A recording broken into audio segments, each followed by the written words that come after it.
Welcome to And the Runner-Up Is. This week on the show, we'll travel back in time to the 52nd Academy Awards, which awarded the films of 1979. Just a few years after making The Godfather and The Godfather Part 2, two of the most beloved films of all time, Francis Ford Coppola was back with an even more ambitious project, Apocalypse Now, a war drama examining the madness of the human condition. Plagued by behind-the-scenes difficulties, the film was notorious for driving both the cast and crew to the brink, so when it debuted in 1979, the response was largely shock that they had crafted such an impressive, epic film. The movie was nominated for 8 Oscars, including Best Picture, but it was the domestic drama Kramer vs. Kramer that wound up taking the big prize, and many others on Oscar night. So why did an epic like Apocalypse Now lose to such a smaller film in the end? We'll explore all this and more as we discuss how the Oscar almost went to Apocalypse Now.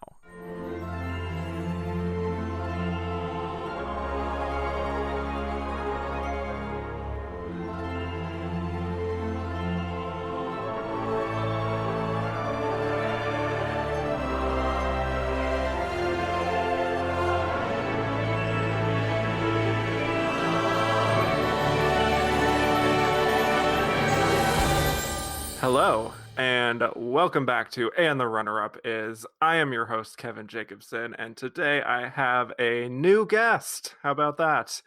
I have one of the co-hosts of the OscarWatch Podcast. You heard Amy Thomason on the E.T. episode, and now I have the other half of OscarWatch, Mr. Stephen Buja. Welcome. Hello, thanks for having me. I just want to point out that I am just an errand boy for this one. Just straight up. That's all I wanted to say. I'm just an errand boy right now. Thank you for having me on, Very Kevin. good. It's great to be here. I'm excited to talk to you. We've been corresponding really since the beginning of my show, so I'm really excited to finally have you on the show. It's great to speak to another person who loves going back over the old Academy Awards and seeing how they gone and done wrong a lot of the times. I will say it's been fun following you around. Thank you, and it's been fun following you as well. And so I also want to welcome us all to the 1970s. We're here. Woo! I'm going backwards. I'm out of the 80s. Here come the 70s. So many classics. Even beyond the classics, we have a lot of underappreciated films to talk about in this decade. So thank you for helping me ring on the new decade / the old decade. I will say the film we are talking about today, I think, very much encapsulates the 70s itself, and I think it's a great way to just get right into it. So yeah, it's exactly awesome. Right. Yeah. Okay, and that film is Apocalypse Now. So, yeah. Let's get into a quick summary of Apocalypse Now, as much as you can summarize this gigantic movie. It is a war drama, somewhat based on the novella Heart of Darkness by Joseph Conrad. It takes place during the Vietnam War and centers on Captain Benjamin L. Willard, a special ops officer who is given the assignment to track down Colonel Walter E. Kurtz, who has gone rogue in Cambodia and kind of lords over the natives and even some U.S. soldiers deep in the heart of the jungle. And so Willard is assigned by U.S. military intelligence to track down Kurtz and basically just kill him. And what ensues is Willard's journey to finding him as he's joined up with fellow servicemen like Bill Kilgore, who's this quirky like surfing enthusiast, and others like Chief, Mr. Clean, Chef, and Lance. Lots of fun, colorful characters here. So the film was directed by the great Francis Ford Coppola, and he also wrote the screenplay with John Milius. Woo! Awesome. Martin Sheen stars as Willard, Robert Duvall as Bill Kilgore, Frederick Forrest as Chef, Albert Hall as Chief, Lawrence Fishburne as Mr. Clean, Sam Bottoms as Lance, Dennis Hopper, Harrison Ford, Scott Glenn, and last but not least, Marlon Brando as Colonel Kurtz.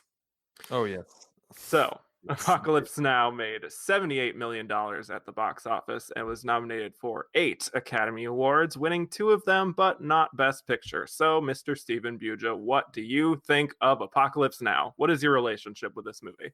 My relationship with this movie is I have seen it. It's one of those films when you are growing up and you're into films you hear about and you just have to watch it. So I saw it when I was in my teens, and that was probably way too young to really know what's going on. I liked what was going on, but like, what is happening? Do I know anything about the Vietnam War? Fast forward to I'm in college. The Apocalypse Now Redux comes out. I think I own that somewhere. It's buried. Watch that. I haven't watched, and that was an experience in and of itself. Plus, also like you got brought to mind. Oh, director's cuts. You could like wait. There's stuff missing. We could add more to our movies. This is amazing. We should do this all the time. And then you sometimes realize that maybe we shouldn't always do that.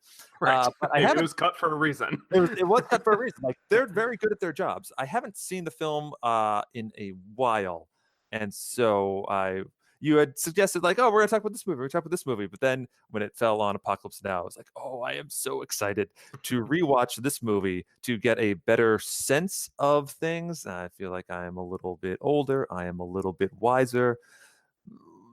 We'll say that yes, that's right, and can better appreciate and I've seen a lot more movies, and so therefore can better appreciate all the stuff that's going on here. And I do want to say that on if folks, if you listen to the OscarWatch podcast, we often summarize the movies as this, then something else. So it's basically Apocalypse Now is Vietnam War happens, mayhem ensues. Like that's really it. That's all you need to know about, because it's really about that whole experience. So that's my history with Apocalypse Now. And and I have seen and adore the Hearts of Darkness documentary, one of the best documentaries about making a movie I've ever seen. It's just a great look at the process and all of the stuff that can go wrong on a set, and you can still come out with something like this. Very good. Yeah.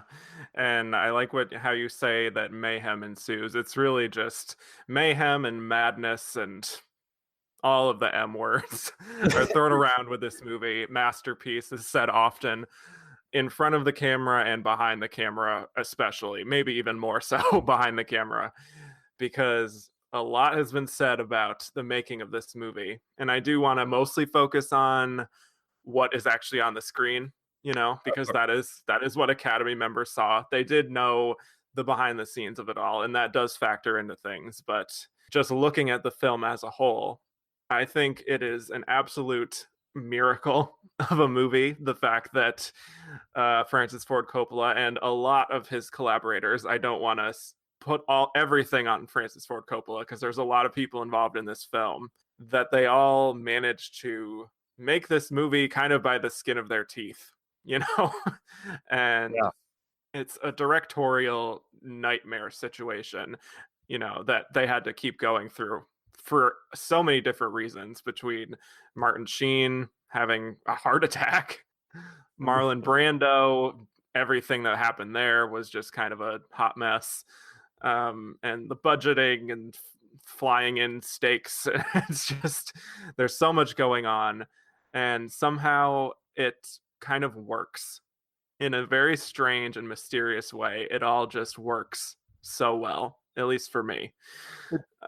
It really does. And I know we are here to focus on the film itself, but the story behind it, I think, really does factor a lot into its success. And it's become sort of this like myth as part of like the popular culture, in a way that I feel like so few films in our connected, very well-oiled machine days, we don't get our Cleopatras or our Apocalypse Nows anymore, or even our Heaven's Gates these days. And I watch this and I think, and I'm watching the assault on the beach, for instance, and just thinking, these are all real helicopters. They're blowing real stuff up. They're models, they're scales, like they're all on location. Like I am blown away by all of the craft involved in this movie in a way that a lot of films nowadays, I go, oh, they're just doing this in post, they're fixing it there. That's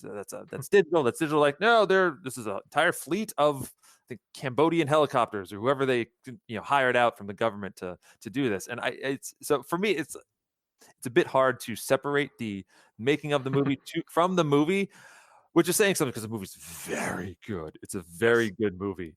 That I think sometimes you just have to embrace the story behind the film itself, and I think this is absolutely one of those times in Apocalypse Now, for sure. That is definitely absolutely a part of the film, and we see it occasionally these days. Maybe something like The Revenant could come close to that, something like that, as far as we worked really hard to make this film and we were in the mud and just like totally we nearly killed DiCaprio several times. Right.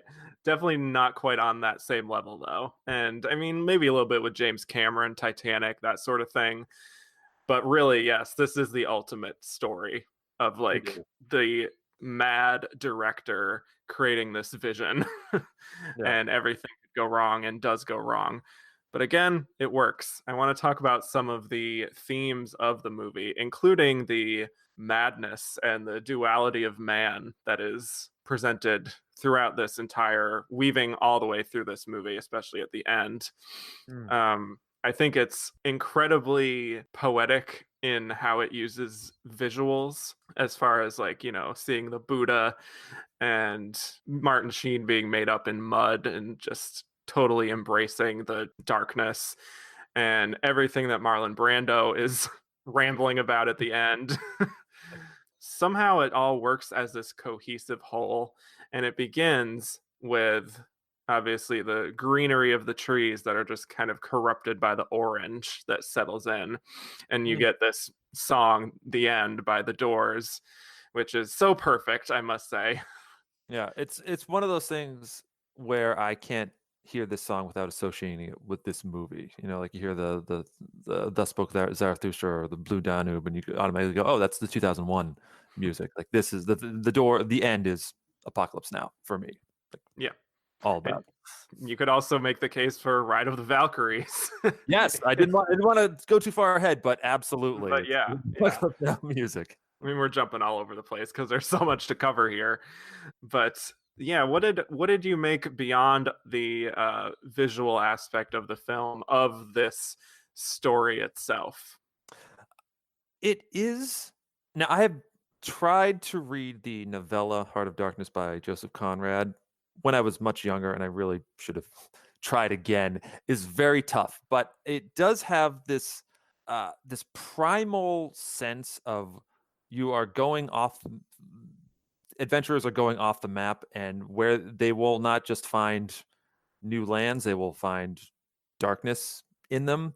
That I think is it's a very human story. It's a theme that goes back into antiquity, regarding just like with all the Orpheus in the underworld, and just like having to travel to these strange places where you will meet not just you'll meet your enemy, but you'll also meet yourself, which is in some ways much worse. And it leans into that with every stop of the PBR boat. You see the civilization it's kind of just crawling away and just being just ruined by the jungle, by the darkness that is involved. At one point they get to a bridge, and it's basically strobe lights, or the spotlights are the only things that are illuminating everything. And it's this visual sense of a lot of movies might talk about madness, and this movie does talk about madness quite a bit in Willard's voiceover, and it's amazing, and Martin Sheen does an amazing job. But the sense of unease that Coppola and Vittorio Storaro, the cinematographer, bring to the film, along with the editing, is it's so unsettling and weird, and it crawls up your back like something from a dream you had long, long ago that has just always been there, that is slowly just corrupting you. It's a primal movie, and a few films get to that because it's about a primal thing. It's about the duality of man, as you said. It's about nature. It's about how civilized is our people when we can rain hellfire from above onto our fellow man. And it doesn't. I appreciate that it does not pick a side. It does.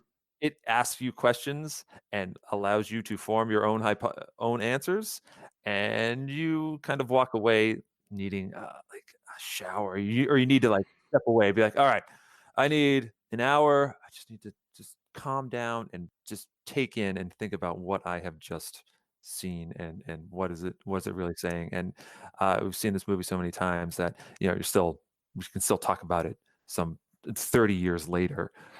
I think that says something about the timelessness of the film itself.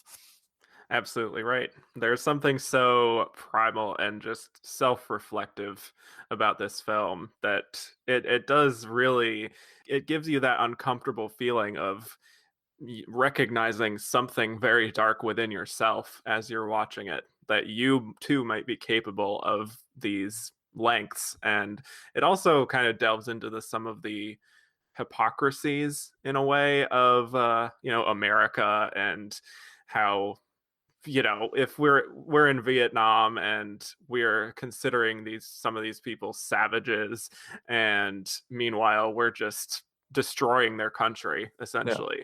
Yeah. We're blowing up a village so we can go surfing. Like that's so messed up. Like normal regular people don't do that, and yet we are laughing about it, and that's just standard operations. It's so messed up. It's so messed up. Yes. Yeah. So I really love how it does confront those things about war, and how no side is right here, really. Like, but especially our side in this particular case. Yeah. On my show, we've talked about the Vietnam War on several episodes, and I always like to ask the people who I'm speaking with, do you know what the Vietnam War was about? Can you succinctly say what we were doing there, even now, 50 years later? Not really. And I do love that the film also kind of presents that idea, as even as far as like that scene when they're like searching for the commanding officer, trying to figure out who's even in control of anything, Yeah. And there's nothing. There's no rhyme or reason to it. It's madness just personified on film. I've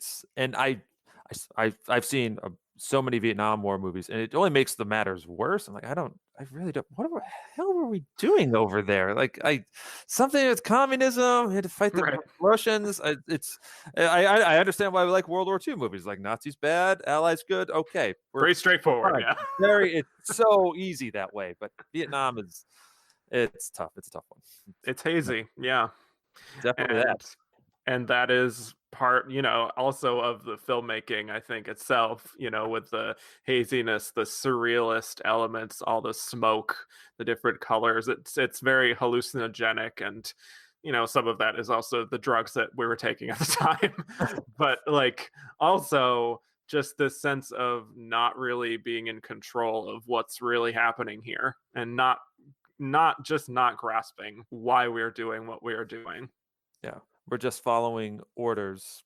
Willard's looking for a mission, and it gets served up to him like room service, as he said at the beginning. And then he starts to wonder, like, wait, why are we going to, if Robert Duvall can act like this, then why am I going to kill this other man? Why am I going to kill Marlon Brando for what feels like is there a line? If there's no line, then what is even the point of all of this? And it is a question that when you're on a boat and you're all alone, can slowly drive you insane. I would imagine. Right. Yeah. And, Willard himself is someone who is kind of haunted already at the start of this movie. Clearly very haunted, as we see in the beginning, where he's having a huge meltdown, punching the mirror and things of that nature. And the journey he goes through in this film isn't one where it's like, I am in one place at the beginning, I am in a totally different place at the end. Yeah. I feel like it's really just like doubling down on how haunted he will become, but also through his experience, I guess, of being through all of this, plus all the Marlon Brando ramblings, maybe getting a sense of what actually is happening with him and, Mm. how he is able to separate himself emotionally from just killing people. A lot of times I always wonder like what happens afterwards. I would be very curious to hear about what happens to Willard after this movie because he's been the soldier and he's touched this primal like complete anarchistic side that was inspired by Kurtz. And so those are the sides we have and he doesn't believe in either of them. Like where does that leave a man?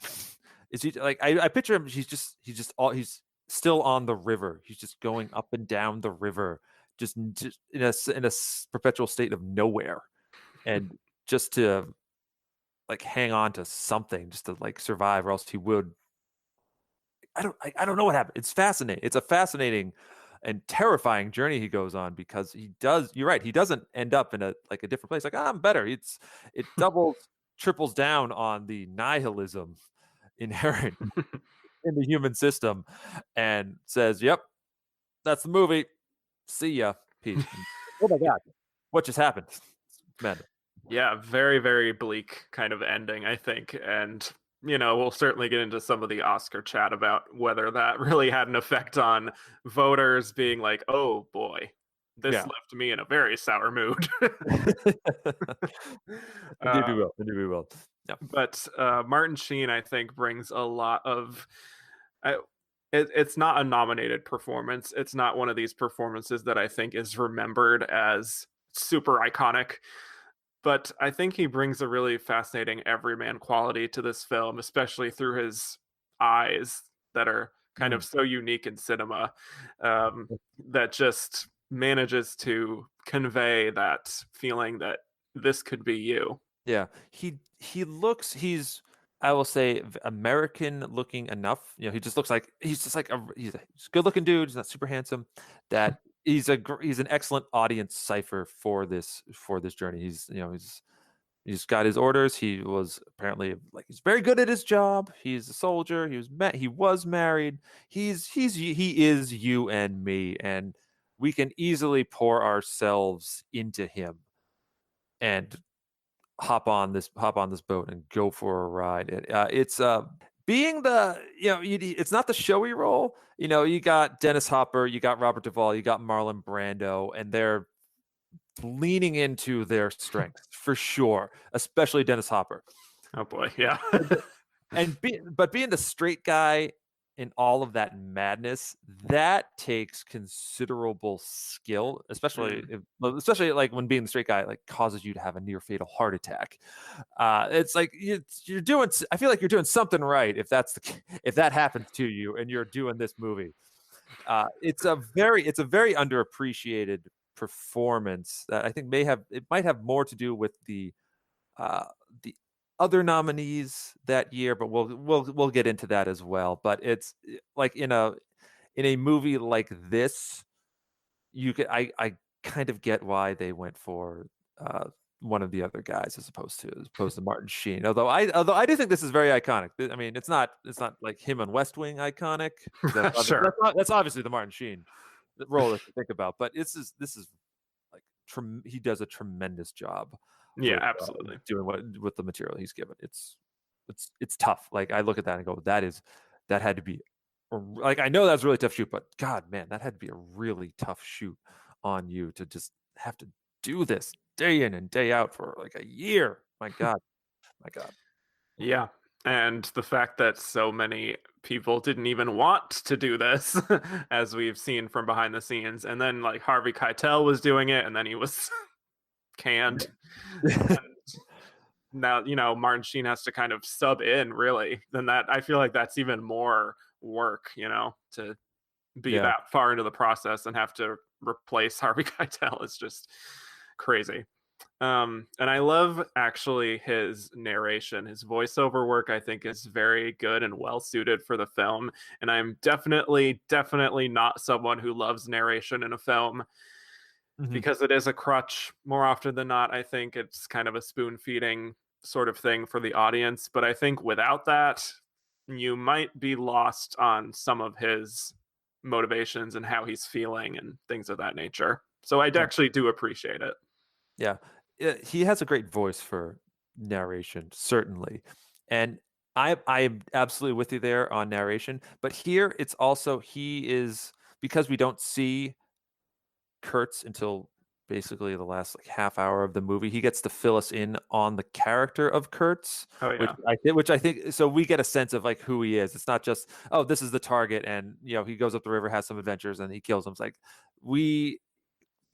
by him speaking about Kurtz's journey, we also get a look into his own journey and his own mind, which I think really opens up about it, because while film is a very visual medium and you should show as much as you possibly can, when you have to sometimes you have to get into a person's head, and when you're dealing with a movie about madness, we need to be hearing what they're thinking, and the narration I think really does help this a lot.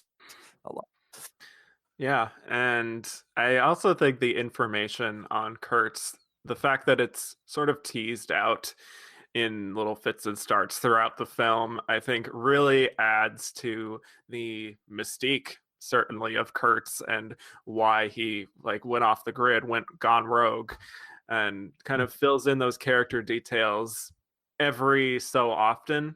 So you're still focused on the mission at hand, even when we're getting diverted and going off in planes and things like that. Yeah. And but still manages to really build up this guy as this mythical type of figure. Yeah. And then when you see him, you're like, oh, it's Brando, and you go, yeah, that makes sense. That works. That works right there for sure. Yeah. And he is overweight. He is 90 pounds overweight from what he should have been. But in a weird way, it kind of still works because he just looks like a king, basically. Yeah. Some pagan deity. Yes. I do have a little hard time thinking this is a 38-year-old man who completed ranger training at that age. I'm like, all right, whatever, I'll roll with it. Maybe you just ate a lot of mangoes and you don't do anything. But yeah, he has this presence. He's Brando. He's always been a big dude. He's always had this presence. But here I don't know how to describe it. You feel the weight of him, not just when he is on screen, but surrounding the entire movie. He's the focus of the entire mission. He's the reason why everyone dies and why we're doing this. But you can feel him, and very few actors in Hollywood history have had that kind of presence other than Brando. And it's a brilliant bit of casting. However difficult he was, and he was so difficult. It helps the film quite a bit. Yeah, well, when you're that good, you have an excuse to be difficult, I suppose. I suppose so. Yeah. But yeah, it's such a striking, memorable ending, those last 30 minutes. And it's really what I remember most about the film, just whenever I'm thinking about this movie, is just everything that Brando is doing and the final sort of confrontation there. It's just so striking, especially with the shadowy blackness of the cave that they're in, which is partly hiding Brando's weight in a way. He's wearing all black. He's heavily shadowed. Right. Sometimes the light on his face just goes in and out, just so you're not totally focused on that, I suppose. But it really, really, really works for the mystique of this character, this enigmatic, otherworldly type of person who has seen the absolute awful depths of humanity and is somehow still here and has gone completely mad. Yeah, and has embraced it. Right. He's shorn off all of the rules that we govern ourselves by and just gone, I have, like, of course the question we always ask is he insane or are we the insane ones? And it depends on, as Uncle Ben said, another point of view. It's from what perspective. From our perspective, like, yeah, Kurtz is insane, but from Kurtz's perspective, he goes, you are confining yourselves to all of this, and why do you follow these rules when, guess what, you don't have to. You don't have to do anything. Why? That's crazy. So it's interesting. And Brando with his, I don't want to say gibberish, because he makes reading the news, the phone book, sound amazing. It really worms its way into you. You really feel something grab a hold of your person and latch on and attack all the time. Absolutely. And the repeated motif about horror is something that could get maybe too much, too cheesy, whatever, but I think his delivery of it is so perfect, and especially the way he's just moving with even it's just all like facial acting, that entire speech, but just the way he looks back in the depths of his mind is just so haunting. It's incredible. Frankly, I'm surprised he wasn't nominated. Given the story and everything, but it's a very juicy, great role for any actor. Yeah, and really like this classic kind of supporting actor turn, where he just makes such a memorable impression in his limited screen time. But I would also say probably behind the scenes, politics might have to do something with that, just as far as him being difficult. And lest we forget, he basically made a big mockery of the Oscars with 1972 with The Godfather. And maybe they're a little burned by that. But yeah, I do agree that it would have been such a worthy nomination for him. So let's just talk about how this film leaves you. How do you feel by the end of this movie? I feel a little worse for wear at the end of this movie. I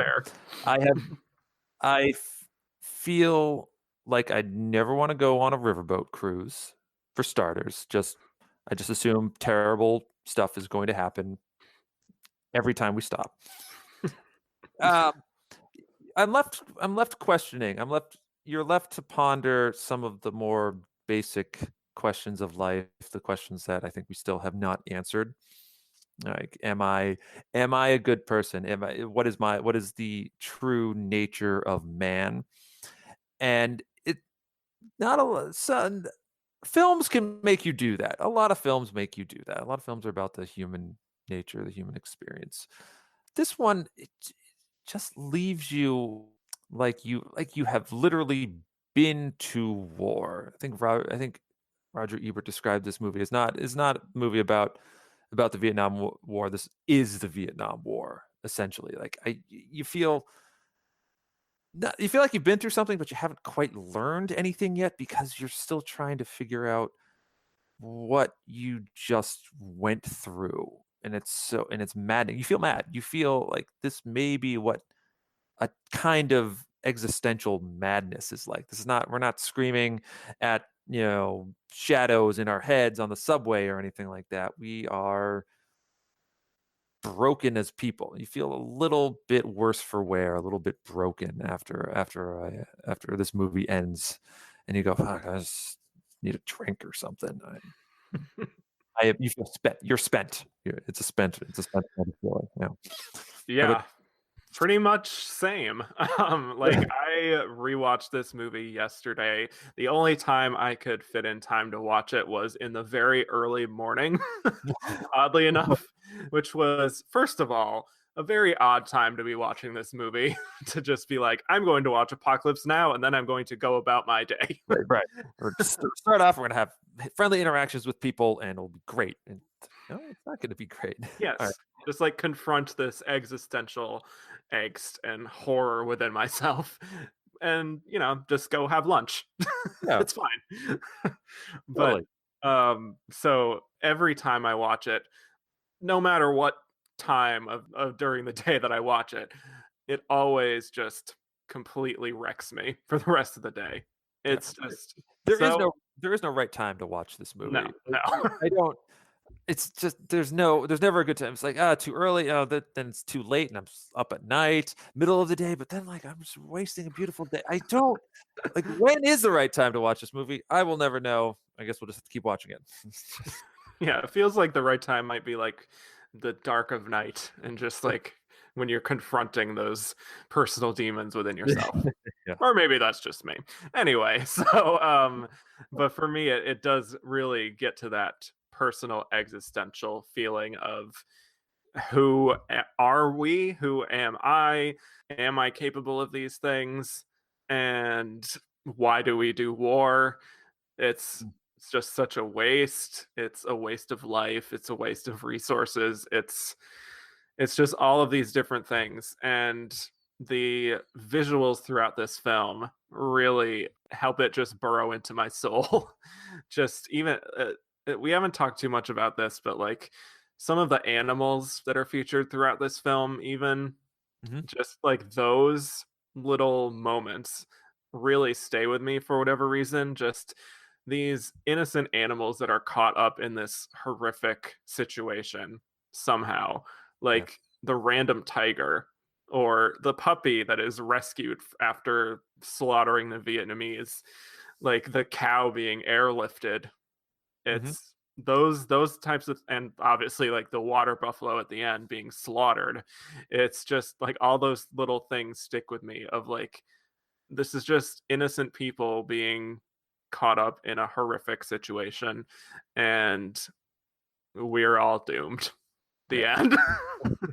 It's a great motif, and I love the water buffalo at the end because it's juxtaposed with Willard savagely murdering Kurtz, and so like every fall of the stick that Willard is using, the club that Willard's using, we see another slash on the water buffalo itself, and and that's like, does it feel like it's simple filmmaking? Yes, but it really works. And again, Coppola has he's great command of the visual language, especially for this movie. I mean, all over, but he really nails telling the story through visuals in this movie a lot. And I do love those animals. I love that puppy too. Oh, Yeah. I was like, oh, they lost the puppy. I hope I imagine the puppy just swam to shore and he's fine now. He found a nice family and it's okay. Yes. Let's go with this. Well, let's go with that. I like this narrative. Okay. That should have been like a little after credit sequence, just like the Yeah, little puppy just yeah. Wouldn't that be nice? Oh, yeah. that'd be nice. Oh, Yeah. So yeah, the Vittorio Storaro cinematography is just on another level. Really up there with some of the best photographed films of all time. And that's exactly what sticks with me is just those visuals and the sounds and the doors and the Ride of the yeah, Valkyries, just the visuals and the music and everything, just all it's all this sensual thing that just is so visceral. So yeah. pretty It's a good. Pretty it's good movie. it's great filmmaking. A lot of Yeah. times we do focus on the themes and the acting and whatnot, but there's so much more in the toolkit. Yeah. There's Storaro. You have Walter Murch doing the sound. You have like one of my favorite transitions from the chopper blades spinning to the fan, and it's the same sound. You go, oh, that is so beautiful. I want to marry that shot, please, God, let me.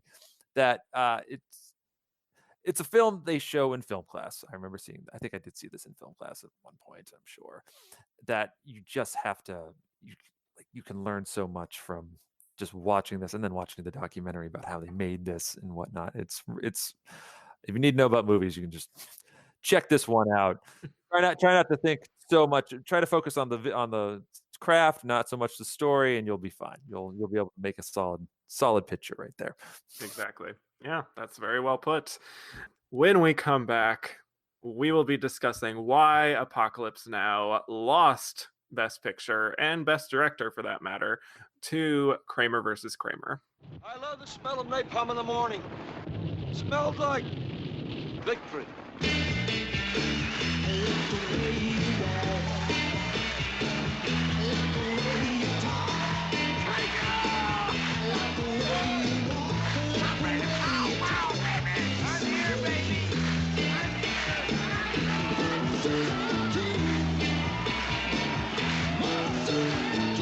Man, this is better than Disneyland.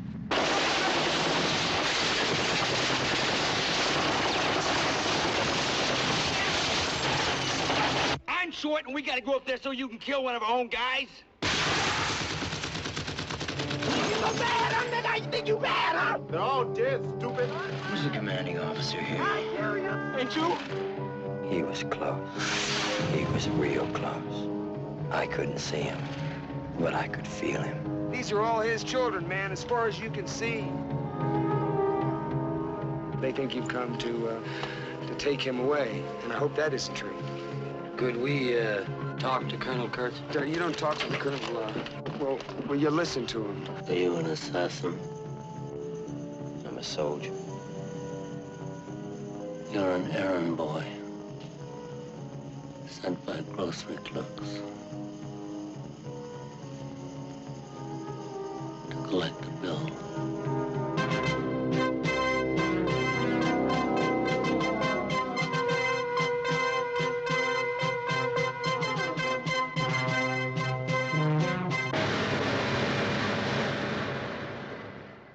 And we're back. So now we're going to be discussing why Apocalypse Now lost Best Picture to Kramer versus Kramer. Apocalypse Now was nominated for 8 Academy Awards, including Best Picture, Best Director for Francis Ford Coppola, Best Supporting Actor for Robert Duvall, Best Adapted Screenplay, Best Art Direction, Best Cinematography, Best Film Editing, and Best Sound. And it won 2 of those for its cinematography and its sound. And before the Oscars, yes. Before the Oscars, Apocalypse Now didn't necessarily win too many Best Picture prizes as far as the industry, but it did win a lot for director. It won the Golden Globe and the BAFTA for Francis Ford Coppola's direction. So Kramer versus Kramer basically wound up sweeping most of the race.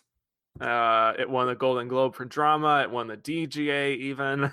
It won the WGA for adapted. It won both New York Film Critics and Los Angeles Film Critics. It was the number 1 movie of the year at the box office. This was the year of Kramer versus Kramer. It certainly was. And I will admit, we haven't gotten to 1979 on my show, and I have never seen Kramer versus Kramer. Wow. I haven't gotten around to it. I was too busy watching Apocalypse Now, probably too many times and whatnot. I know. Have you seen Kramer versus Kramer? Yes, I have. Okay. Yes. And I have to say, it's very interesting looking at the year I covered last week, which was 1980, where Ordinary People beats Raging Bull. It's oddly very similar between these 2 years, where we have this domestic emotional drama, very understated in its formal elements, defeating a movie that is so lauded for its technical achievements and the epic scope, and how, I mean, like in the years to come, they would both be received as like some of the greatest movies of all time, whereas Ordinary People and Kramer versus Kramer weren't necessarily regarded as such. Right. In the years to come. Ordinary People is a great movie. Yes. I went in wanting to hate that movie. Be like, oh, you beat Raging Bull, but I watched it like, man, that Robert Redford, you are really good at this. It's a great film. We'll have to check out Kramer versus Kramer for sure if that's the case. But yeah, I definitely see some parallels. I I could already sense the parallels there for sure. Well, if you listened to last week's episode, I heaped up a whole bunch of praise on Ordinary People and said that it deserved to win Best Picture. So you will find no arguments with me there. Yeah. And again, remember, it is Best Picture of the year. It's not Best Picture for the lifetime, for forever. And that's where our show's coming. That's where your show comes in, being like, wait, this other movie, this Apocalypse Now joint, that has lasted way longer than Kramer versus Kramer for sure. And even like, oh yeah, wait, Dustin Hoffman won? Yeah, he won. Like, oh yeah, I forgot he won for that. I thought he won for Tootsie. Did he win for Tootsie? He might have won. I don't know. Whatever. Nope. Ah, damn it! I didn't win for Tootsie. So good in that. All right. He won for Kramer versus Kramer and Rain Man. Those are his wins. That's right. I remember that because I did cover Rain Man. Great movie. Neither here nor there. We're out of the 80s. I'm in the 70s now. Come on. Okay. All right. I will grant this. I think part of the reason why Apocalypse Now may not have won was because just the year before we had the Deer Hunter win. Another just emotionally damaging Vietnam War movie, and possibly the Academy members said, we've been all right. The war ended like 4 years ago. We're getting a lot of Vietnam movies. There's probably going to be a lot more Vietnam movies. Like, can we have a little break? I don't want to go back to back on this. Please, let's talk about Dustin Hoffman and Meryl Streep. Let's give it there. I do think that may have had a factor, that the success of The Deer Hunter may have slightly hindered the success of Apocalypse Now at the Academy Awards that year. Could just be wild speculation, but history matters, and we go, all right. If you look at there's no like real common theme, say for both Godfather movies in the 70s. It kind of goes between epic war movie with Patton to gritty crime drama, French Connection, Godfathers. You have The Sting. It's a terrible movie, and also Rocky is thrown in there too. Rocky, because like, all right, it's been really sad for a lot of people. Something joyous but fun, and so. Yeah, I think I feel like maybe they want to go, we're not doing 2 Vietnam War movies in a row. Like, give it to something else. Yes, the Academy's just like, let us breathe. Come on. Let's talk about a what is it? It's a divorce. Yes. Custody battle. Like, oh my God. Yeah. It's about what like real Americans are facing at home on a daily basis, basically. You mean real Americans are not facing the darkness within soul? They do not go to the abyss. I mean, that's fair too. The abyss staring back at them. They don't do that every day. What? Well, some of us do, but I don't want to speak for everyone. All right. But it's very much a topical movie. This comes kind of in the wake / also within the midst of feminism, second wave feminism, and women really asserting themselves and wanting to go out and find jobs, be the breadwinner, not necessarily just be at home and have to accept their horrible existence. Like, it's really a movie that confronts very major issues of the day. And so I think that was something that clearly struck a chord with audiences, and that's why it became the #1 movie of the year, which is still such a fascinating thing to look at 39 years later. Like, a divorce domestic drama is the #1 movie of the year. It is the only movie that made over $100 million at the box office that year, which is just mind-boggling. But wait, Kevin, I'm going to raise my hand. But I thought the Academy didn't nominate the popular movies. I thought they only nominated hoity-toity art house films and not like the films that make all the money. Can you explain that? I thought we had an entire scuffle about most popular film and whatnot. I thought they didn't do that. That's just what's going on. You make a fair point. Yes, it might have been a little too snarky. I apologize. But it is very much fair, and it should be acknowledged that we're still kind of in an era where the Academy did really want to reward the movie of the year.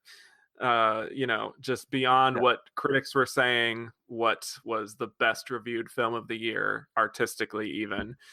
It's really a lot about, this was the movie that defined 1979. And for better or for worse, it was Kramer versus Kramer.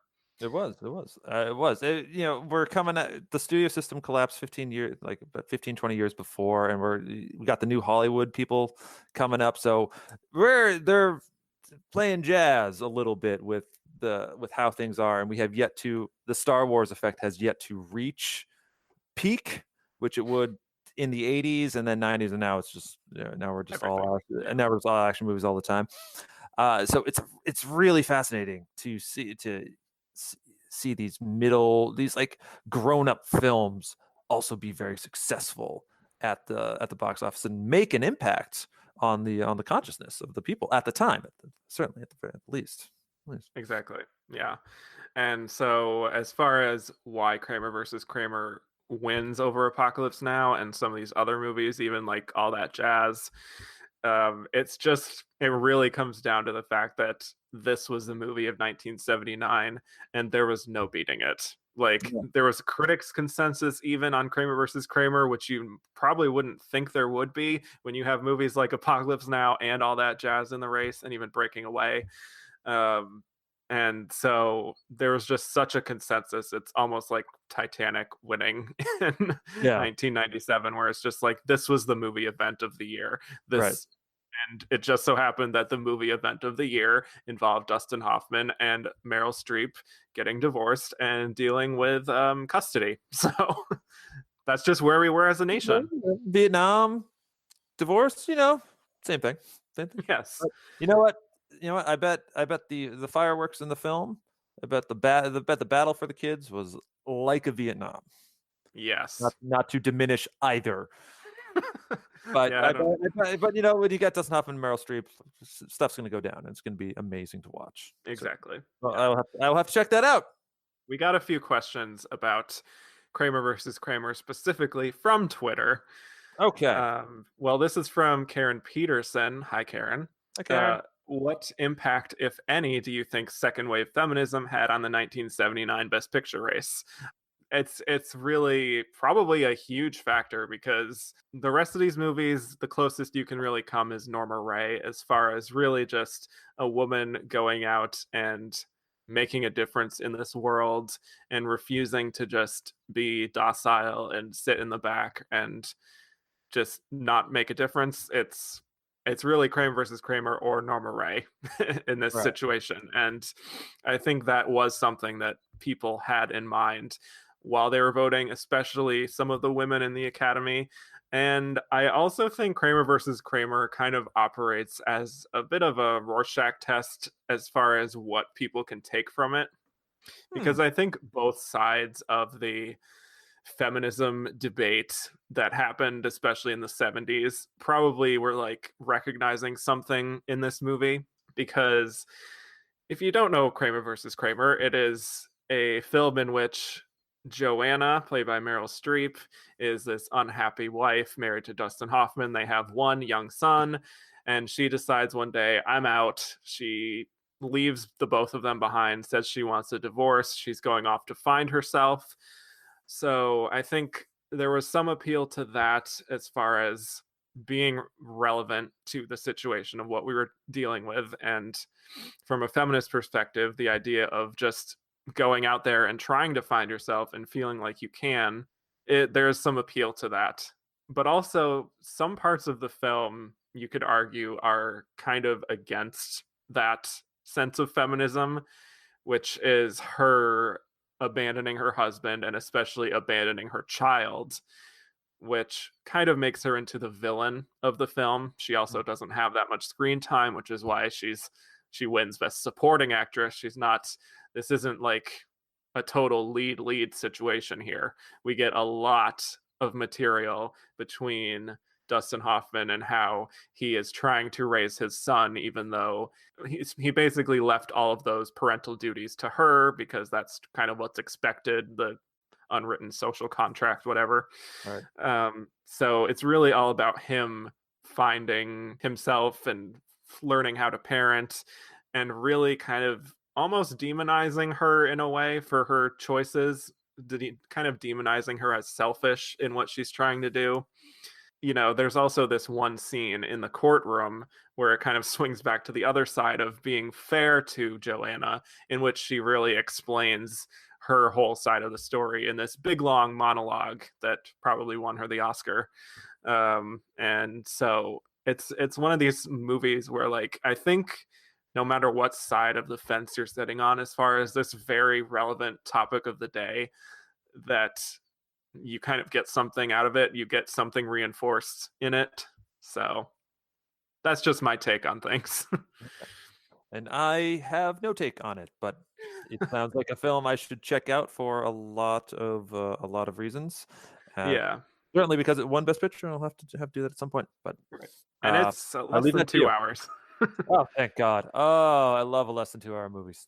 Yeah, I think it's a cool hour 40, which is pretty good. Yeah. Whatever happened to those? I know.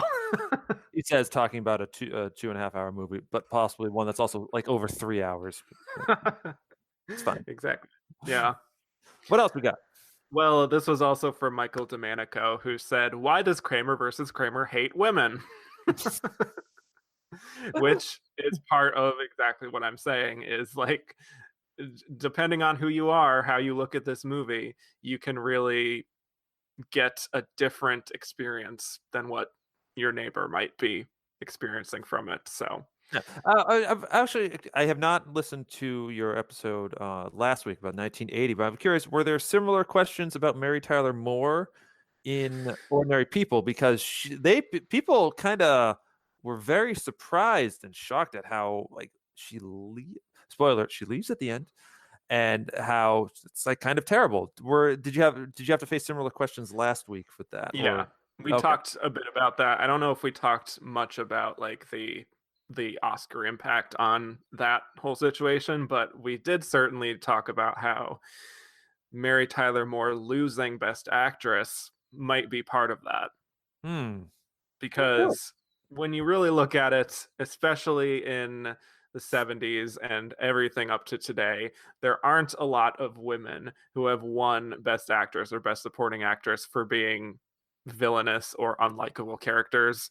No, loud. There's a lot more leeway that people in the Academy give to men who are unlikable, because I think maybe that's more expected. And when a woman, especially in this period in time, goes against that, it's kind of seen as, oh God, I don't want to even vote for that. I don't care how good her performance is. Right. It's same old song, more things change.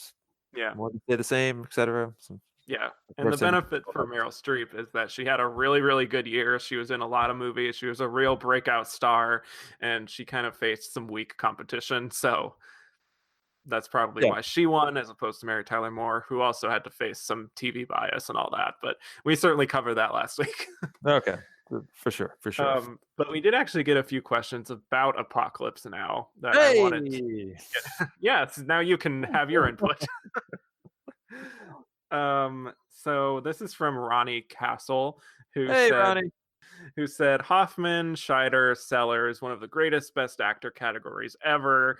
But why was Brando not nominated for Apocalypse Now? Did it split with Robert Duvall or something else?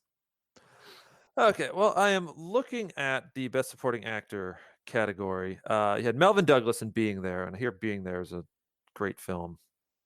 Who won? Duvall, Frederick Forrest for The Rose, Justin Henry, Kramer vs. Kramer. I assume that's the kid, and Mickey Rooney, the Black Stallion. I would defer to you and say, you know what? The Academy had enough of Brando. To hell with him. That whole weird white feather, not Indian lady thing he pulled at the Academy Awards in '73 was.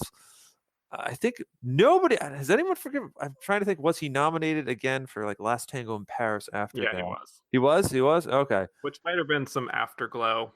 It might have been some afterglow, and as when the story of the film comes out, it does factor a lot into who and what is nominated. Yeah. Brando behaved like the worst part of Brando, which is saying something. And so I think that really They wanted Mickey Rooney there. They wanted Melvin Douglas, but also Robert Duvall is pretty great. Robert, he has that great speech. Love to smell napalm in the morning. Like, everybody knows that. It's a showy role, and just nominate one of the showy roles. It's fine. It's fine for now. It's really why wasn't Martin Sheen nominated? But it's actually a very good. It's a stacked amount of good actors there. So. Definitely. Yeah, we'll say it. So I'm gonna say it's because Brando cut himself in the foot. He hamstrung himself. Right. Lovely. And we should also note that Brando did not even get a nomination anywhere. It wasn't just the Oscars. It was like totally nothing. So okay, yeah, there you go. Nobody was talking about it. It was a big kind of rejection, I think, overall. But on the flip side, we did have Robert Duvall, who did very well. He actually tied with Melvin Douglas at the Golden Globes to win Best Supporting Actor. He won the BAFTA for Best Supporting Actor. He got some of the Critics Awards. Like, he was definitely a factor and somebody who very easily could have won if Melvin Douglas was not there. Yeah. But, Melvin Douglas wins. I don't know who Melvin Douglas is. He wins this. That's great. Robert Duvall goes on to win for Tender Mercies. And that's a great role. It's a great role of him. So, you know what? It all works out in the end. We just got to wait a little bit for him to win Best Actor. Right. Which it seems like a more proper award for Robert Duvall. Right. He's Robert Duvall. Like, yeah. He deserves a Best Actor statue. Let's be real. Exactly. Yeah. So Gordon at Mark Wahlberg. I always love saying that every week. Said, why was Duvall the only acting nom for Apocalypse Now? We kind of covered that, especially over Sheen and Brando. Also, if Kramer versus Kramer wasn't in the mix, do you think the picture director race would have been another Coppola Fosse split as it was 7 years prior? Yeah. Or would one of them have swept both? Oh, that's interesting. That's a good one. So Kramer versus Kramer's not there. So all that jazz. Now we'll just call those the big ones. Yeah, for sure.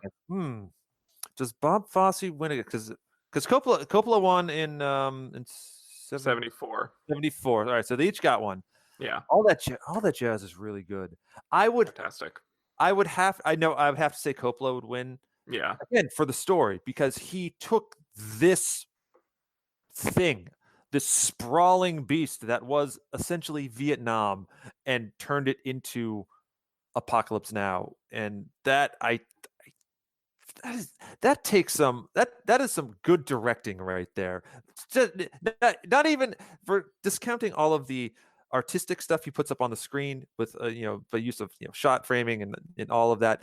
Just the sheer logistics and having to organize all of that and having sets be destroyed and actors show up overweight and all of that, having not going insane himself, and he came very close. I think really that should factor in a little to the Best Director race, and I would give it to Coppola over Bob Fosse. Although all that jazz is dynamite film there too.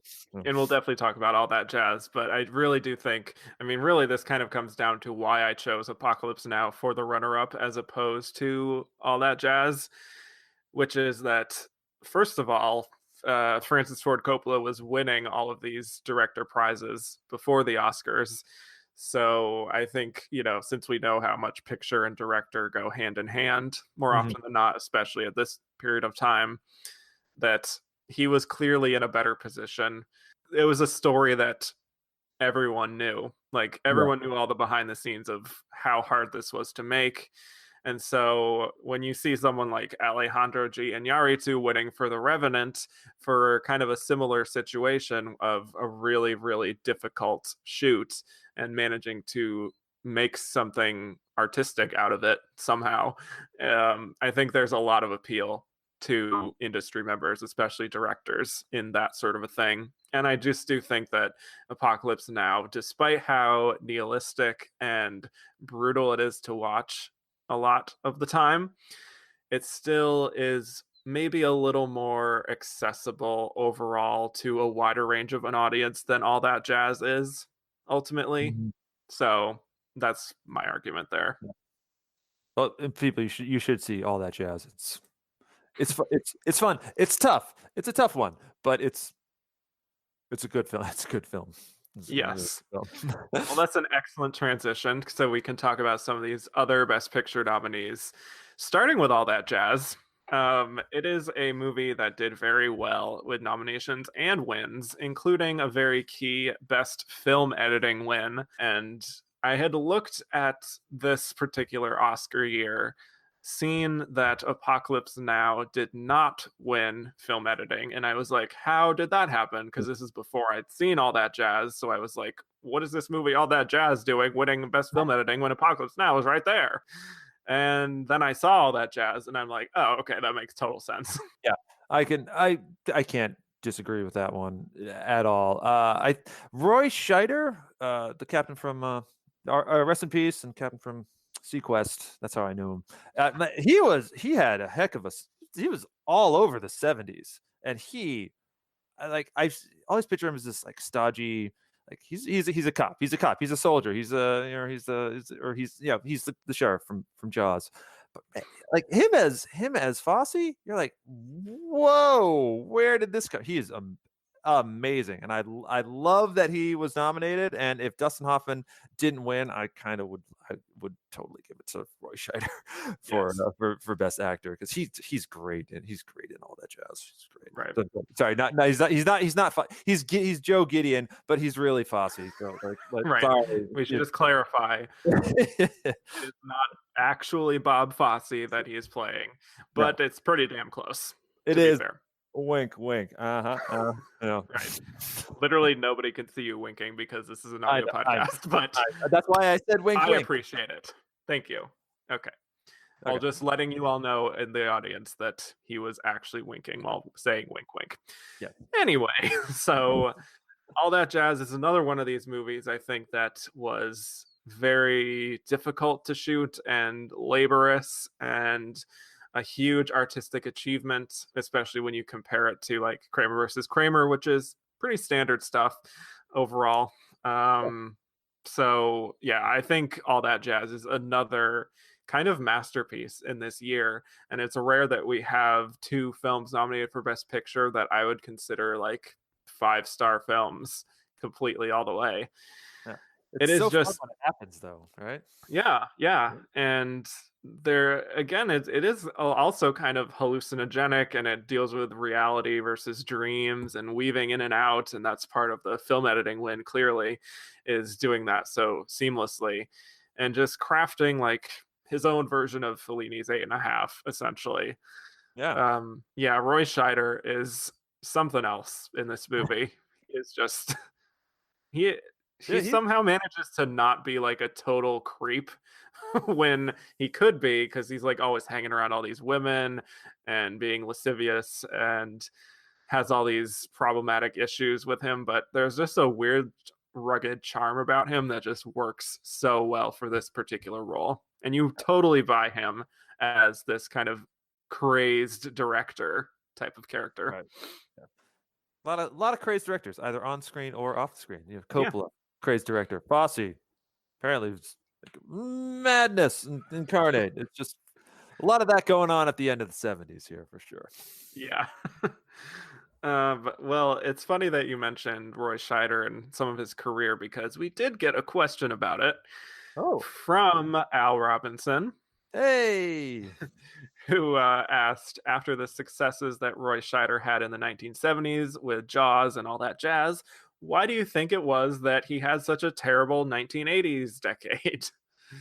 I'm trying to think. What movie? I'm trying to think. What movies was he in the? I mean, he was in 2010. Thank you very much in the 80s, which is an amazing movie. Yeah. There's not a lot after that that's particularly memorable. Well, I'm looking here. You're right. Oh yeah, he was in Jaws. He was in Jaws the Revenge. Oh, forgot about that. Night Game. Yeah, he just didn't pick him. I mean, Sequest again. Naked Lunch. great. But yeah, then he just sort of yeah, this is not looking good. Maybe they just didn't really know what to do with them. I don't know. It's very hard to say when individual careers kind of fall off. Yeah, it's some people are just of their time, and it's okay for us because we get to experience these movies whenever we want. I feel bad for Roy Scheider that he didn't get more credit for more things, or didn't maybe he made poor choices or something like that. But somehow he had the 70s and he dropped off, and that's kind of sad because I really like Roy Scheider. He seemed like a fine dude, and he was certainly a great actor. Definitely. I'll say rest in peace, Roy Scheider. Take him too soon. Oh yeah. And speaking of some of the cast of All That Jazz, we got a question from San Diego Cinerama, who said, serious question, Jessica Lange went from atrocious in 1976's King Kong to frickin' brilliant in All That Jazz. Parentheses, she's amazing. So what happened? First, debate the atrociousness of Jessica Lange in King Kong. That is right. Is it a good movie? I don't know. Right, but we're not arguing if it's a good movie. We are. We're talking about her. We're talking about her. Acting class? Is that like sure. maybe she must have she got some tips, because now she's Jessica Lange, and that's it's hard for me to picture. Wait, Jessica Lange was atrocious? No, that doesn't feel right. That's not right. We need to recheck that. I guess she just practiced, she trained, she maybe she just had a better director. Like part of it. Many actors are very much, they rise to the level of their director, and you got Bob Fosse. Right. He's gonna bring you really up, and maybe way too fast, but he's still gonna do it because he's very good at his job. So. Yeah. And it's 3 years between King Kong and All That Jazz. A lot can happen in 3 years. Seriously, yeah. And I think I was reading that some of why she wasn't really getting some roles after King Kong was specifically because of King Kong. Like, kind of a sense of like, we're not sure if she can really hack it, and I don't know. But Bob Fosse takes a chance on her, makes her the angel of death in All That Jazz, and has a really great there's something really unique about her that is just so compelling to watch. Yeah. I love Jessica Lange. Indeed. We all know this. And we just got one other question from Cinemusts, who said, would love to hear general thoughts on All That Jazz beating Apocalypse Now for best editing. On our All That Jazz episode, it seemed like a huge insult to Apocalypse. Parentheses, self-indulgent musical thinks it's better than the helicopter attack. But we found All That Jazz's editing brilliant by the end. Exactly. That's exactly how I felt. Pretty much. And the helicopter attack it's musical. It's a musical. It's a musical number using the Ride of the Valkyries. It is brilliant, and it is honestly one of those categories that feels like it's just a coin toss. You go, all right, yeah, like Apocalypse Now or All That Jazz. I am not upset that All That Jazz won because it's a very well edited movie, and if Apocalypse Now won, I would totally get that too, because of the beach assault, because of just the way it makes you feel, and using the images it has to create this sense of madness, as it were. Yeah. And All That Jazz is another movie that really taps into some of that madness. So it's a really interesting dual theme we have going on here between these two movies that end up losing. So right, yeah. Well, it's like the Academy looked at the 70s and went, man, that was messed up. Stuff went down in the world. It's kind of crazy. We got these two movies that represent that. Or why don't we go here a little bit and just focus on more immediate problems than all of this nonsense that's happening, and we'll kick off the 80s in style. And then the 80s happened, and we've certainly gotten into that. Yeah. So All That Jazz, I highly, highly, highly recommend. it should be more talked about than it is as a bona fide classic. Well and So true. the other movies in this Best Picture race are Breaking Away and Norma Ray. Breaking a Norma Ray. Breaking Away the Norma Ray. Hey. So, Norma Ray does not get a director nomination. It is the only film in the Best Picture race that did not, because it ends up going to Edouard Polinero, for La Cage aux Folles. The Birdcage. Yes, of course. French foreign film actually breaks through in the director race, which is rare and always exciting. So, you have thoughts? Sorry. Yet surprisingly, was not nominated for Best Foreign Language Film. Yeah, because it was not submitted. Yeah. I never liked that rule, but sure, whatever. Yeah. Norma Ray or Breaking Away? Breaking Away. Well, have you seen both of them?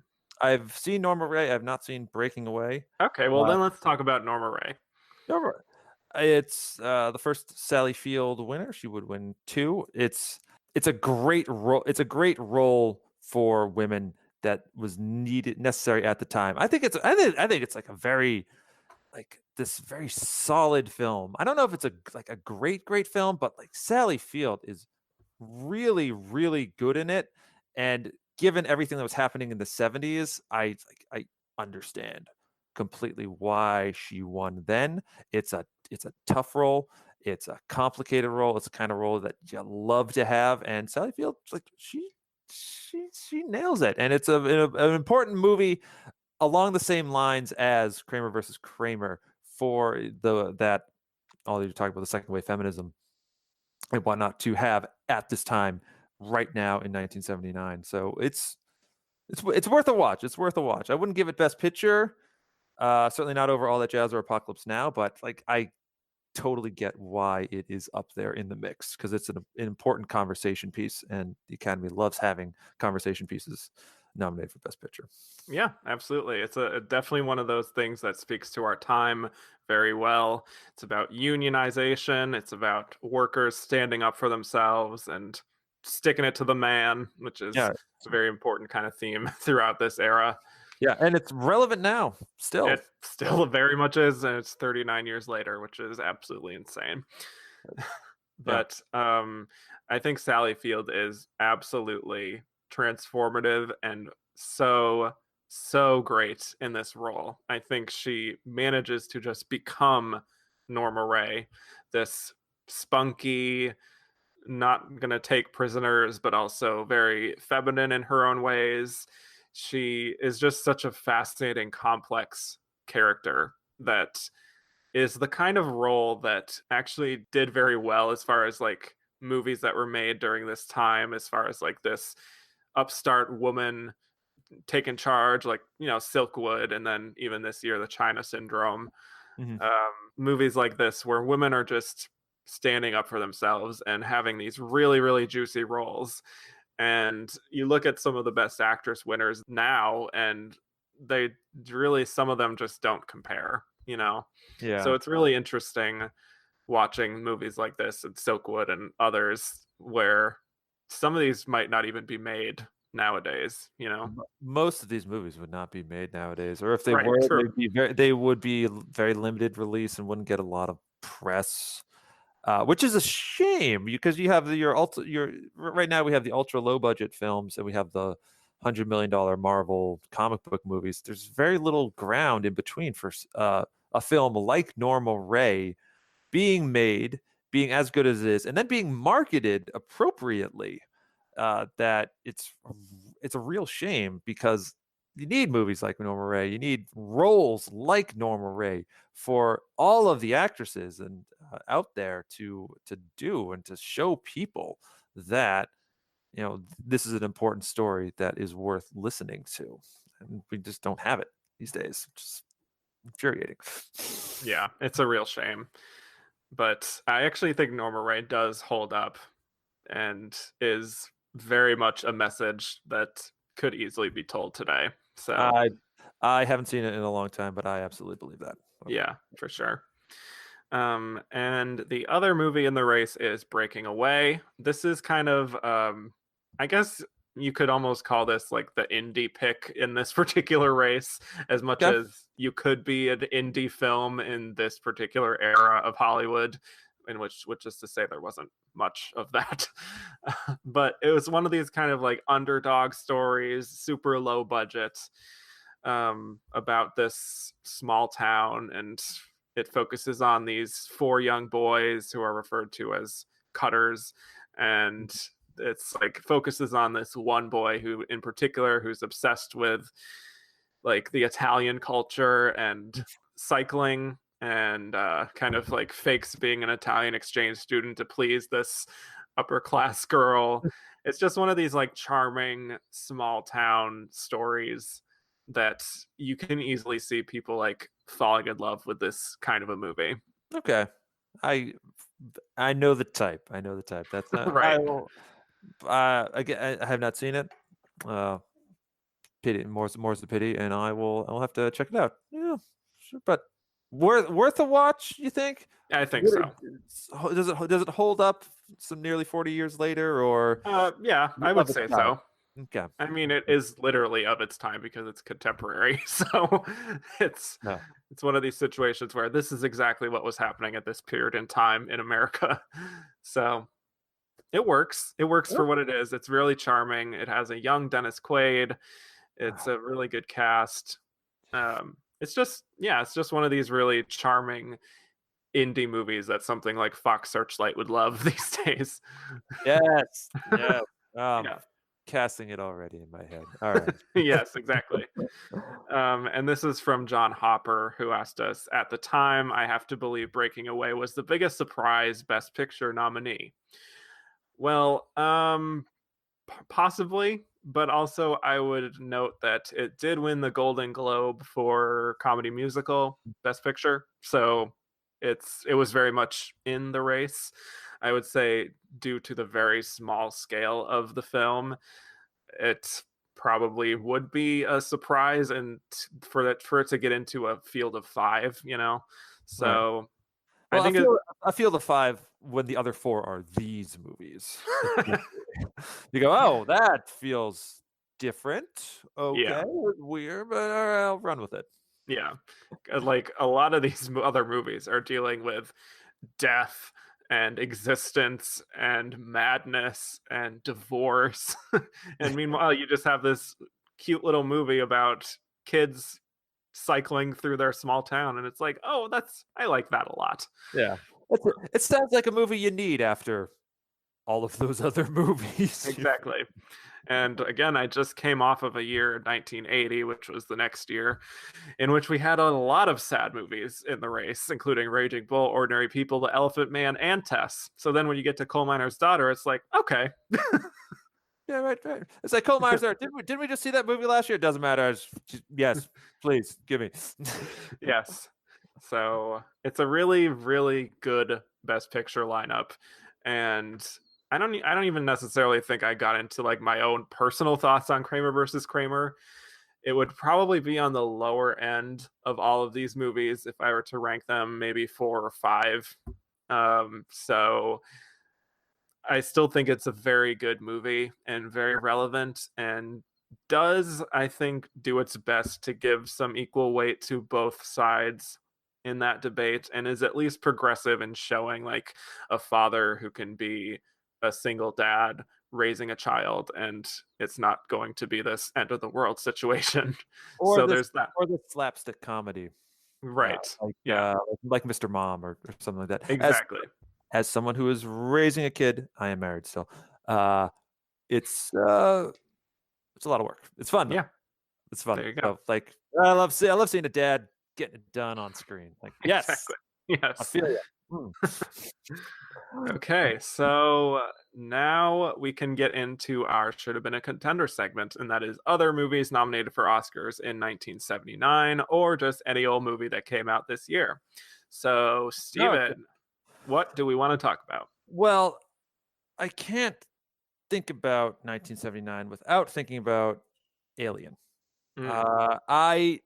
This is such an influential science fiction film, and it's a movie that is more than just about science fiction. It's about, it's about like it's about like patriarchy and dominance and rape and all of these heady things, and it happens, and it's a brilliant horror film, and it's a great sci-fi movie, and it's got this great role for Sigourney Weaver, who would later be nominated for playing Ripley again in 86 with Aliens, or 87, whenever it was.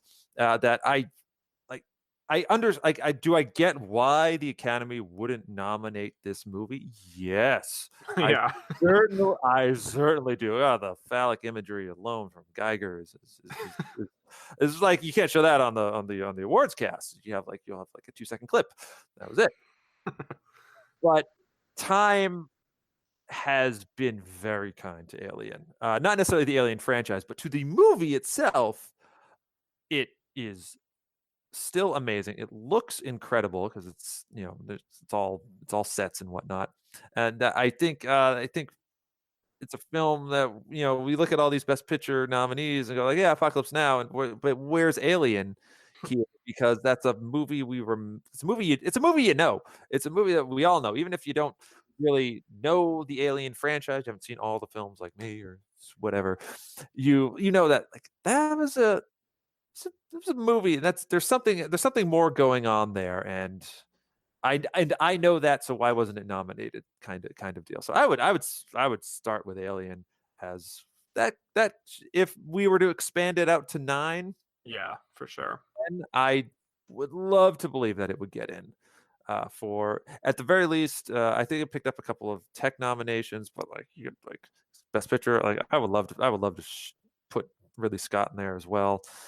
So yeah, I would Alien for sure. Yeah, it gets 2 nominations. Yeah. It's art direction and visual effects, which it does win visual effects. So Woo! At least they're on board with that. The competition there, I should just note, is The Black Hole, Moonraker, 1941, and Star Trek: The Motion Picture. That was the next thing I was going to talk about. Well, you can head right into it. I'll just say that. Yeah, go ahead. All right. I'll say I think it's the last Star Trek movie that was trying to be about an idea. It's not. Is it the best movie? No.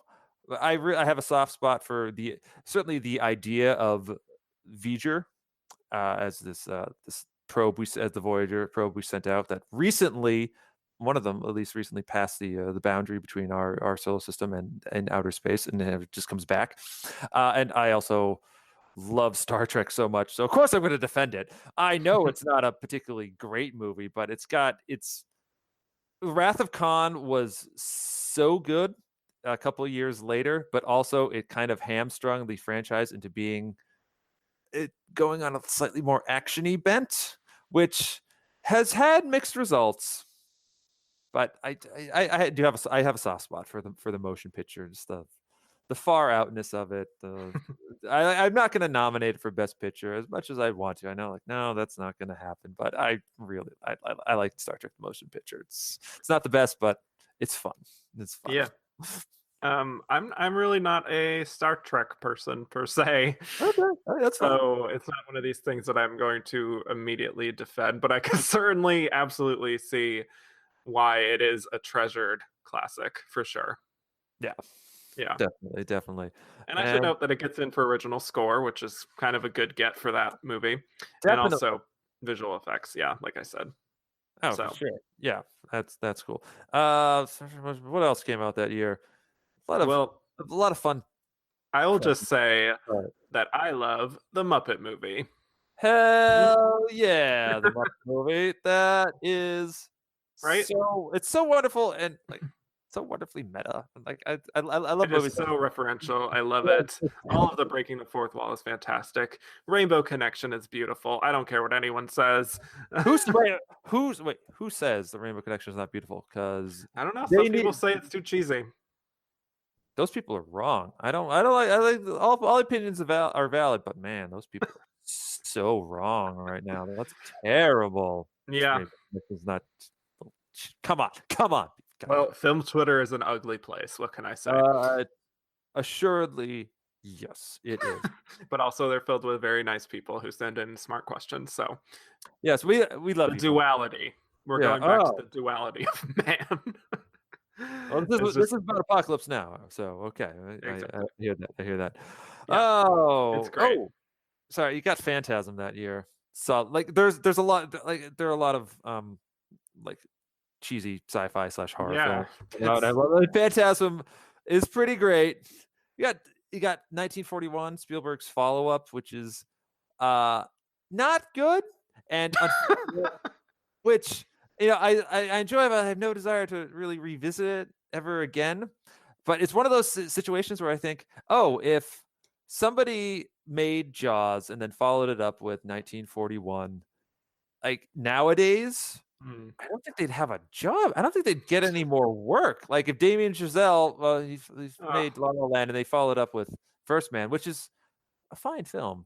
Yes. I just is he gonna be working again? They feel, but here they're like, yeah, let's go make this other movie you want. I'm like, oh, yeah.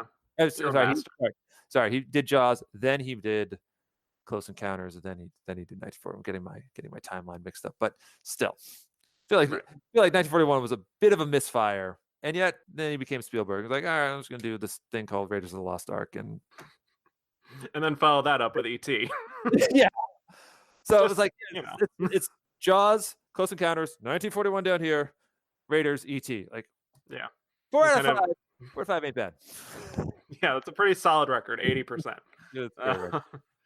I wanted to talk about something on the other end of the spectrum as far as the sci-fi films, because that's just the person I am. Manhattan. I am. Okay, I haven't seen a lot of Woody Allen, so I don't. I have not seen Manhattan. I hear this is a good one though. Oh yeah, it is one of his classics. It's really the one where people are like, "Oh, New York it's a character of its own in the film." Really striking black and white cinematography. A lot of it is kind of about Woody Allen and the various women circling his life. A lot of really, really great parts for women in this movie, including Mariel Hemingway, who gets nomination here, who is a 17-year-old girl who Woody Allen is dating in the film, which is a thing. Where have I heard that? Oh, right. Okay. Woody Allen always fascinates me because he does write such great roles for women, like Annie Hall, and like it's all of the numerous Best Supporting Actress winners that he has given over the years, and he seems like just so terrible, such a terrible dude. It's striking. It's striking. It's like hearing Polanski, that terrible creep, made Rosemary's Baby. Like, how does that track? That's weird. Okay. Whatever. Yep. One of these very, very unsettling situations to even talk about in 2018. But I will say Manhattan was the first Woody Allen movie I had even seen. So it was my big introduction into this guy and his style, and was kind of fascinated ever since. And it certainly has been a rocky road as far as exploring my relationship to that. But it is one of these movies that he is most well known for. So I think it was definitely in contention for a lot of categories. Surprisingly, didn't do very well. So yeah, maybe they're like, yeah, we just gave it to him for Annie Hall. Literally 2 years ago, we already showered him with awards. He didn't even come to the ceremony, so whatever. Whatever. Come, screw that guy. Yeah, they take things seriously over there. Yeah. But speaking of not serious things, Monty Python's Life of Brian. Oh wow, I forgot about that. Didn't even have it on my list. That is a good one. It's a good one. It's not. I think in some ways it may be better than The Holy Grail in terms of like it's just in terms of like being a movie. Not as quotable, but still really funny with that cheeky, snarky British humor. That I don't revisit it as often as I should. But it's a really good one if you like the Monty Python, and you should. Yes, you should check it out, and it's worth talking about as a film that came out in 1979 that is worth checking out these days, 40 years later. Very good, very clever. Would have been a good screenplay nomination. Yeah, would have. Saying. Let's see if I have any others here. Well, well, we actually did get a few questions about Manhattan that I forgot about. Just really quickly going through these. Andrew Carden asked, the lack of Gordon Willis for Manhattan is among the all-time most egregious snubs in best cinematography. If you concur, what nominee would you boot from the category? All right, so we're going to be booting a nominee because I do agree Manhattan should have been in cinematography. Okay. Well, it's Gordon Willis, so yeah, obviously. Yeah. I would take out. I think it's kind of obvious. Are we thinking 1941 or Kramer versus Kramer? Kramer versus Kramer. Okay, yeah. Because by all accounts, it sounds like it's just a very regular-looking film. Nothing. Pretty standard. Yeah. All right. Yeah, let's do that. Kramer versus Kramer. Boom. Yeah. And really, that nomination for Kramer versus Kramer should have been proof enough that like this movie is winning Best Picture. Like, yeah, you know what? You do need at least one of the cinematography or editing noms to really be considered a main contender, and it got both. Yeah. So there you go. Crazy that like a small scale movie like this without many flashy shots or without much flashy editing really got into both categories. So again, strength of the film. And then Ortzi Castro said Manhattan only got nominated for a screenplay and Mariel Hemingway, who I think is great. Do you agree it deserved a lot more? Yes, I do. Should have gotten picture, director, editing? Sure. Agreed on all accounts, sight unseen. Okay, well, you're just going to have to trust me. I'm deferring to the host on this one. Yes. Thank you. Another big movie for me this year was The Rose. I'm unfamiliar with that movie. What is that movie? Well, this is Bette Midler, and this is her big film debut. She plays essentially a character modeled after Janis Joplin, so it's kind of like a loosely based biography of Janis Joplin. Huh. Okay. All right. That's fun. Is that song, The Rose, or is that's what it comes from. Okay. Well, I love Bette Midler, so yeah. Cool. All right. She is beyond great in this movie. And I actually saw The Rose before I saw Norma Rae. And looking at the Best Actress lineup, I was like, ugh, like I wish Bette Midler had won for this movie because it's just one of these incredible, for lack of a better phrase, Star is Born type of performances. Yeah, indeed. Where she is just absolutely phenomenal and leaves everything on that screen. It's just a tour de force from her, and it's her film debut, so that's great. Oh, that's great. Yay, Bette. Yay, Bette. Love you. We did get multiple questions about Bette Midler, about the Bette Midler loss and whether Sally Field kind of deserved it. This is one of those that's a really tough toss-up for me. And I would say the fact that Sally Field ends up winning for Places in the Heart makes me feel like, well, give this one to old Bette. Yeah. But that's of course hindsight talking, and I do love me a good hindsight. But at the time you go, Norma Rae is it's lasted longer as we've said, and it's a great performance. And by all accounts, The Rose seems like fine, but so Norma Rae I think just sort of comes out on top as being more relevant to the times, to the political atmosphere at hand. Oh, yeah. That definitely comes in handy. But I'm gonna have to check. I'm writing the list. I'm like, I need to see all these movies. The Rose, like I love that song. I didn't know that was from a movie. I thought it was just a thing that people singing. Okay, like an old it is The Rose from The Rose. Solid work right there. Yeah, and this was from Greg Adams, who said, if The Rose had been eligible for Best Original Song, and being that it most likely would have won, would Midler have had a good shot at prevailing in actress? I say probably not, because nobody was beating Sally Field in Best Actress, to be perfectly honest. Despite my thoughts on Bette Midler, Sally Field won everything, every Best Actress race there was that year. Sure. So if The Rose was eligible for Best Original Song, the fact that it wasn't was kind of a shame, because it is a very well-known song and very good. probably would have won Best Original Song. So yeah, that's but that. But you know what? What if it were nominated? Like, I'd be fine with that because it goes like it goes from Norma Rae. I don't even remember that song. That won Best Original Song. So why not? Like, yeah, we'll give Best Original Song to. That's exactly what I was gonna say. Is that like that song from Norma Rae? No offense, it just is not memorable at all. I mean, you give it to Rose. You can also give it to the Rainbow Connection because that too. Such a good song. Just split the vote. Sure, let's do that. Right. Yeah.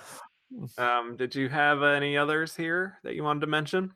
Oh, let me see. I think there was. I'm Told Being There is good. Mm-hmm. Very good. Very good movie. It's have I seen it? I might have seen it. I don't. I lose track. Okay. Well, for those who haven't, it's just about this gardener who, played by Peter Sellers, the great Peter Sellers, in one of his last roles. And he is this kind of isolated gardener whose benefactor dies, and then he hasn't really been outside the house. All he watches is television. That's really his only real portal to the outside world. Mm-hmm. And so hijinks ensue. Let's just say that. I don't want to spoil things too much. But once he exits the house, it gets real crazy. So it's a really interesting, quiet, meditative film at times because of that Peter Sellers performance, but also kind of a zany film in terms of like him kind of stumbling through life, but also stumbling upwards. It's kind of like a Forrest Gump type of a situation. Where he just like accidentally is part of major moments of American history. One of these sorts of situations. Oh, very nice. And it's Peter Sellers, who's wonderful. He's fantastic in the film. He's great. Yeah. I mean, in terms of 1979 movies, I think could probably talk about a lot of them, but I don't know if they're all worth talking about. Just I will say, I will end my suggestions there of Being There. I know it picked up a Best Actor nomination for Peter Sellers as well. Right. And just one last question that we did get about Being There was from Josh Parham, who said, do you agree with Peter Sellers' assessment that the bloopers at the end of Being There cost him the Oscar? Or was Dustin Hoffman just a train that couldn't be stopped? Well, probably the latter, because like I said with Sally Field, Dustin Hoffman won everything. So that was an unstoppable train in a Best Picture winner. So it was not going to happen for Peter Sellers in a movie that received only one other nomination. And that nomination was Melvin Douglas, who ended up winning supporting actor. So I'm just picturing this like train that looks like Dustin Hoffman now, and it's very hilarious. It's hilarious and terrifying. It's very terrifying. It's very terrifying. Yes, it's like hello. That was my Dustin Hoffman impression. Thank you. Yeah. So let's move on to our final segment. Okay. When we come back, we'll be giving our verdict as to whether Kramer versus Kramer deserved that Best Picture win, if Apocalypse Now deserved it more, or if any movie from 1979 possibly deserved it more. Okay. The nominees for Best Picture of the Year are All That Jazz, at Columbia 20th Century Fox production, 20th Century Fox, Robert Allen Arthur, producer.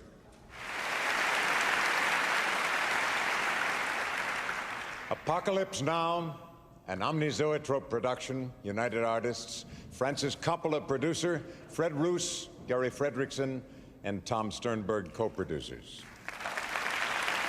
A 20th Century Fox production, 20th Century Fox, Peter Yates, producer.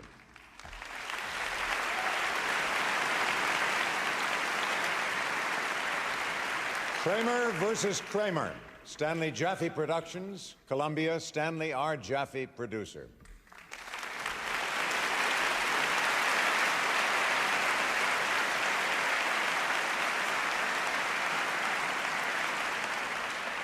And Norma Rae, a 20th Century Fox production, 20th Century Fox, Tamara Asayev and Alex Rose, producers.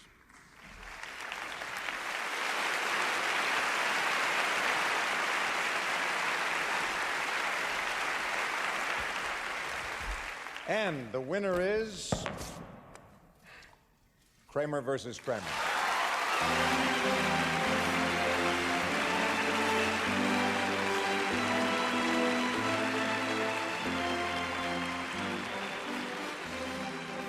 And we're back.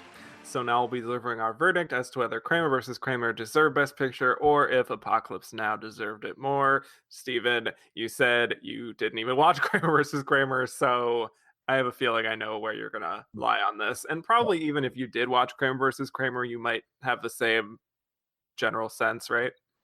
I would imagine so. Yeah. Because we are gifted with the 40 years of history of having Apocalypse Now in our popular consciousness. So I would say, like, yeah, they like, of course, they dropped the ball on Kramer versus Kramer, just like they dropped the ball on Raging Bull a year later. Like, how, and like not even nominating Do the Right Thing, etc. Like, we could look back and go, they made a mistake. But if we are in 1979, if we were in 1980, if we were in 1989, for instance, we look at what we have, look at the world around us, and make our assessment there, not for posterity's sake, but for, like, we got a show.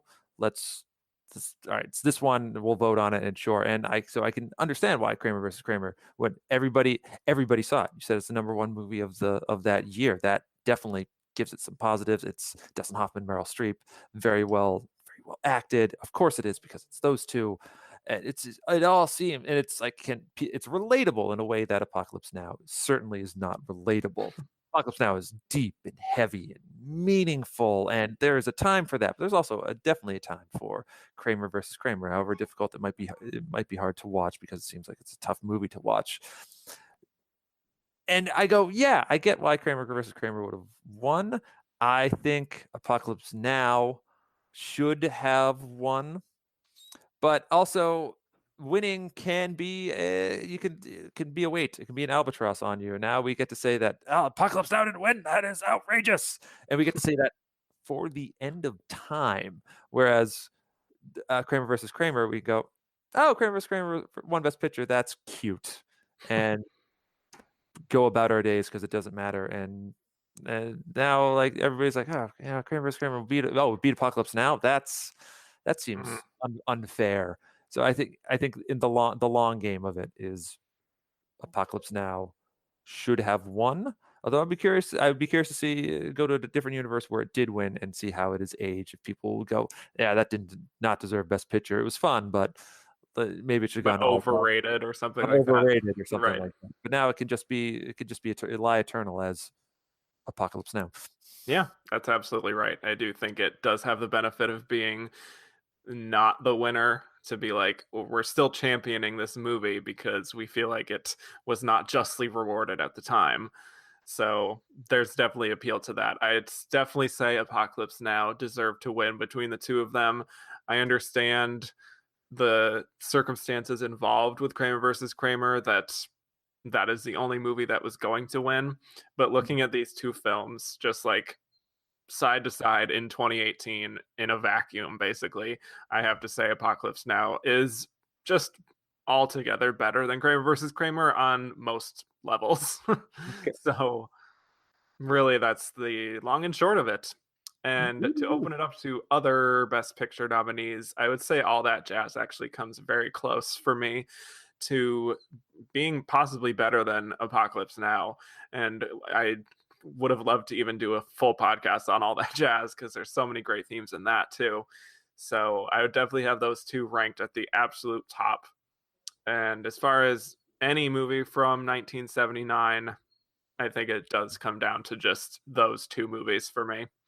Did you have others outside of Apocalypse Now? I mean, outside of Alien, but that's largely just due to the longevity of it. The fact that there are, I don't know how many movies in the franchise now, and that we keep having more of them. It's like Rocky. It started something that became huge and massive and successful, and not necessarily always good, but massive and successful.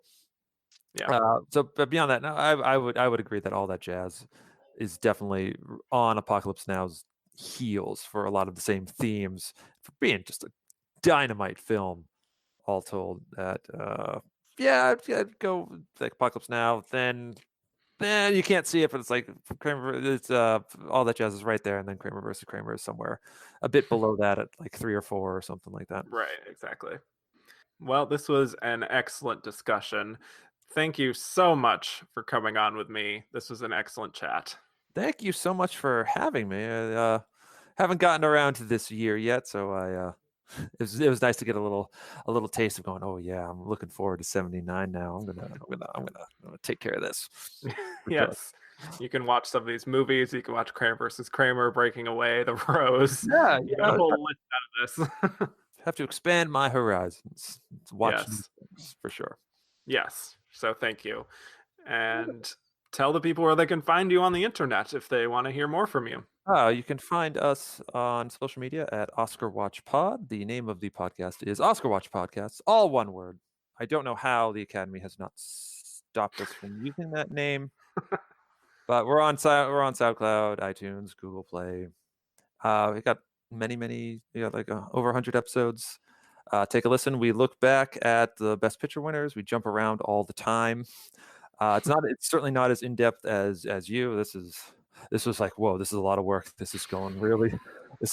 I'm not ready for this. My notes ran out a while ago. And you can just drop us an email at OscarWatchPodcast@gmail.com. We love hearing from you guys. And thank you so much for having me on. And thank you, folks, for listening to me ramble this whole time. I hope I made some sense. Yes. This is another one of our long episodes, and I feel like it's very fitting that we're talking about Apocalypse Now for most of it. It's very fitting. So you can find me on Twitter at Kevin_Jacobson.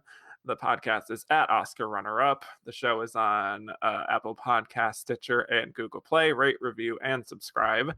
And now I'll leave it up to you listening at home to decide whether Kramer versus Kramer or Apocalypse Now deserve Best Picture.